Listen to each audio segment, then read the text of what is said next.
जिला उर्दू भाषा प्रशासन की तरफ से आयोजित किया गया है, जिसमें उर्दू भाषा की किस तरह से तरक्की हो कर सके,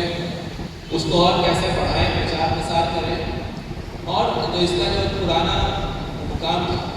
वहाँ तक पहुँचाने के लिए हम लोग क्या कर सकते हैं, इसमें बात करने, अपने विचार रखने और इसके बारे में और किस तरीके से आगे बढ़ाया जाए, इसके बारे में बात करने के लिए हम सब एकत्रित हैं। इस क्षेत्र को, इसको कि गंगा जमुनी तहजीब का गढ़ कहा जाता है, या जिसके लिए हम सब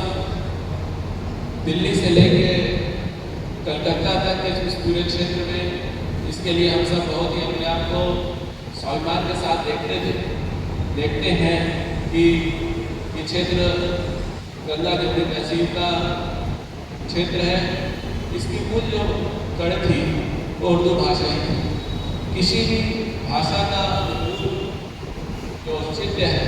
वो यह है एक दूसरे से किसी तरह से कम्युनिकेट करना, उनसे अपनी बातों को, विचारों को शेयर करना, बताना। लिखना और बोलना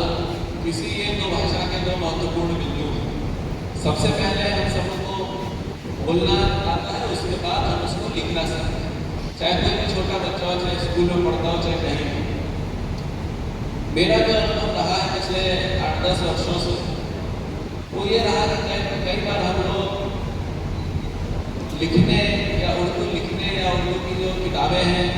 उनकी तरफ ज़्यादा हम लोग पढ़ने लगते हैं और जो लैंग्वेज की जो चीज़ है, जो भाषा, जो मूल बात है भाषा की,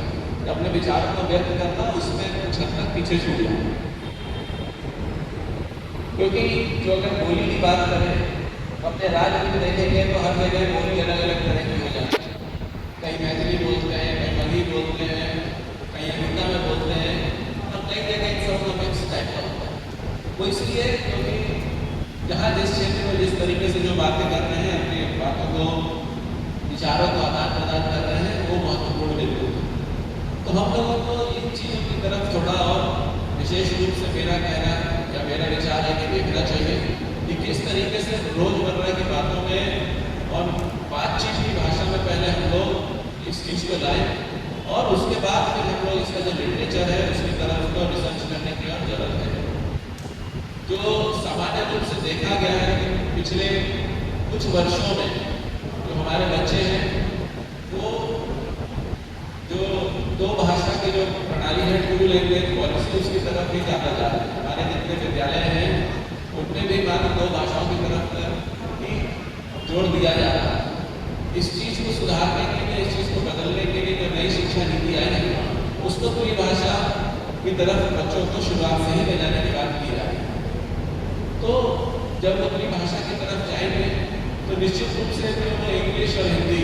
अंग्रेजी और हिंदी को छोड़ के अन्य भाषा की तरफ जाएंगे और बहुत स्वाभाविक है कि इस क्षेत्र में उस तरीके से जब स्कूलों में पढ़ाई होनी शुरू होगी तो उर्दू की तरफ हमारे नौजवान 9 बच्चे हैं वो पढ़ेंगे और उसकी जो रुचि है वो आगे बढ़ेगी। साथ ही साथ इसको आपके मानस की भाषा में हम लोगों को इस्तेमाल करने के लिए जो सरकार की तरफ से जो कदम उठाए जा रहे हैं उसके लिए हम लोगों को और थोड़ी मेहनत और करने की आवश्यकता है। रजनीश जी ने जैसा बताया कि कार्यालयों में तो हम लोगों के सभी के पदाधिकारियों के नाम उर्दू में लिखे हुए हैं, लेकिन बहुत कम लोग हैं शायद इसको पढ़ने आता है, वही उस चीज़ को समझ सकता है। तो इसको हम लोग केवल एक फॉर्मेलिटी या उसको एक औपचारिकता की तरफ न रहते हुए किसी न किसी तरीके से इसको और बढ़ाएं। यही इसी बातों में आज की इस कार्यशाला को भी रखा गया है। जो आप लोगों के जो विचार आएंगे इस कार्यशाला में उसको हम लोग निश्चित रूप से जो जिला स्तर पर अगर उसको हम लोग कर सकते हैं उसको करेंगे, अन्यथा जो राज्य स्तर पर उसको किस तरह नीतिगत निर्णय में ले जाने की जरूरत है जिससे कि इसका और फायदा हो, इसकी बढ़ोतरी हो या आप लोगों के जो प्रैक्टिकल जो सुधार होंगे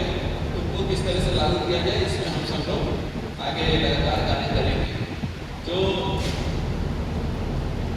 जरूरी बात यही है जो मैंने पहले भी कहा कि पुरानी ख्याति है जो